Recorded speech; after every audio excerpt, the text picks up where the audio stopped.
back to another episode of Creative Writing Advice with me, JJ Barnes. If you don't know me, I am the author of How to Write a Story as well as other books, and I'm over here on YouTube bringing you writing advice that I hope will inspire you and give you the confidence to write the story you've always wanted to write. So today I'm going to be talking to you about how to write cliches and tropes. Now, it sounds a bad thing, right? Cliches and tropes. So I'll explain what they are. So cliches and tropes are things like the chosen one, which you see a lot, where one character is chosen by the universe to be the only one. So think Buffy the Vampire Slayer. She's the one girl in all the world. She can take on these challenges. Chosen one. Another trope that's quite common is a powerful artifact. So this is a magical item that everybody needs, such as the ring in Lord of the Rings, where it's a powerful thing that everyone is fighting over.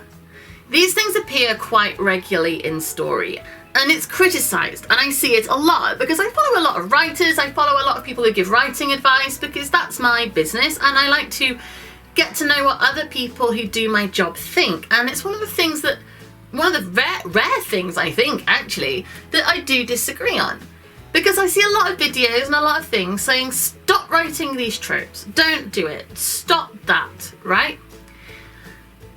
I don't like to criticise what other people are saying, but I genuinely disagree, and it's fine, you're allowed to think that. To be fair, it's not a criticism. If you do think people should stop writing it, that's fine. Don't read it. You're not obligated to. But I don't think people should have to stop writing it, because I still think it can be done. And one of the reasons I think people say not to do it is because they're coming at it from, say, a critical purpose. They're book reviewers, which, don't get me wrong, I love a book reviewer. But if you are a book reviewer, you've probably read a lot of books. So you're gonna see tropes and trends in a more harsh way because you're used to it and you're bored of it. And that's fine. I would encourage people who are in that situation to explore the books that don't include any of these tropes and enjoy them because they're there. But audiences have a different perspective.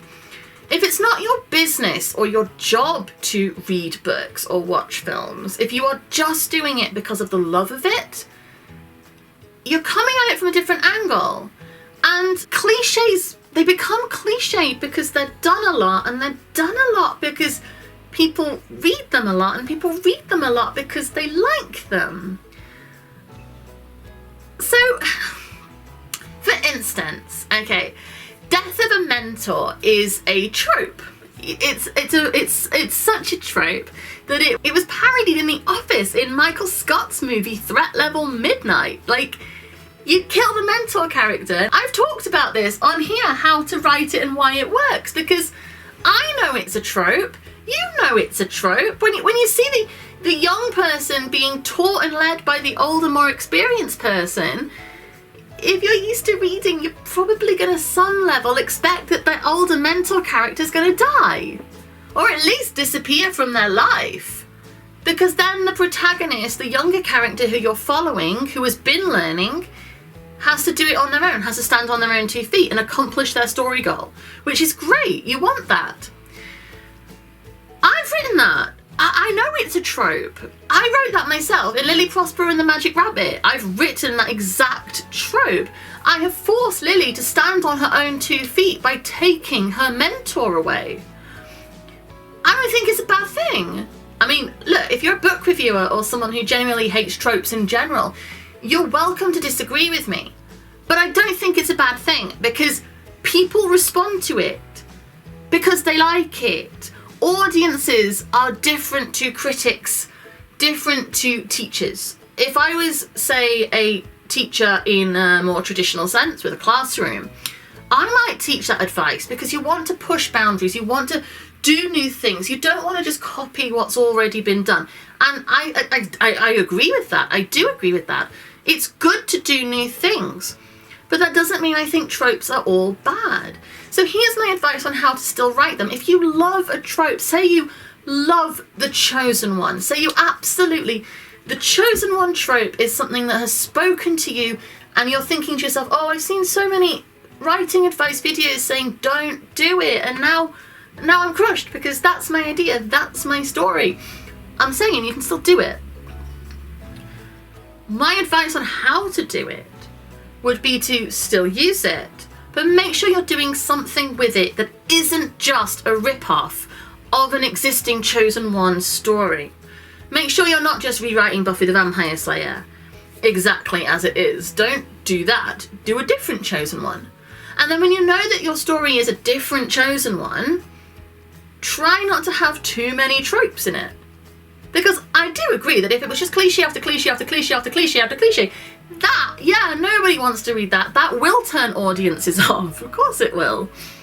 But it's not going to be trope after trope after trope if it's just you've chosen a trope that you like and you are telling a unique and a new and an interesting story that happens to feature a trope. And that's fine. I don't think we need to stop writing them. I don't think we need to stop writing them at all. It's fine. Especially because a lot of writing is about what makes you happy. If you love something, like genuinely love a particular trope, you're not the only person in the entire world who's likely to love it. So you'll find your audience. And it's fine if you're a book blogger who's so sick to death of the death of a mentor trope, that's fine. You don't have to read my book. It's okay. Other people aren't sick of it. And that's fine.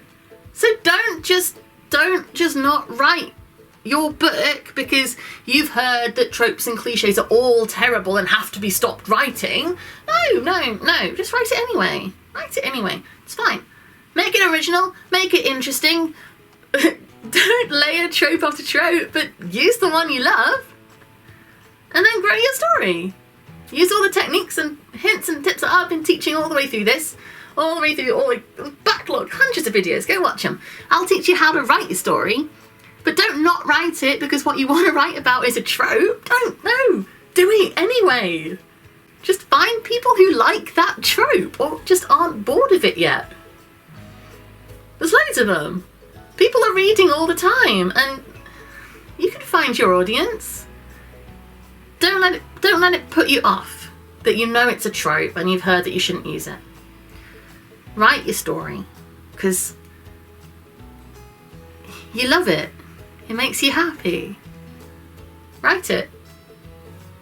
And then if a few people don't like it, that's okay. Other people will. And that's it. You can't please everyone. That's just life. And it really makes me really sad that people would lose the passion or belief in their own work because they've heard that a trope they're using shouldn't be written anymore. I hate that feeling. It's awful because what I want to do is encourage you to write, inspire you to write, make you feel confident enough to do it. I don't want to take that away from you. Yeah, that's what I think anyway. So I hope this has been encouraging. Literally, I hope that this has encouraged you to do the thing you love and just write anyway. It's good to be creative, it's good to be original, but it's okay to use a trope. It's fine. No one really minds. Thank you very much for watching.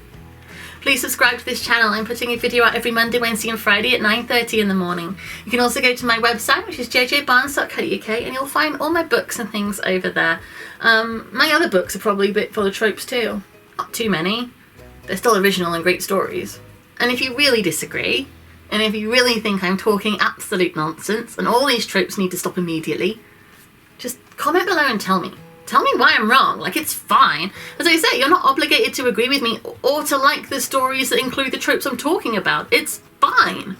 Tell me why, because I'm interested. So thank you very much for watching and I'll be back again soon. Bye.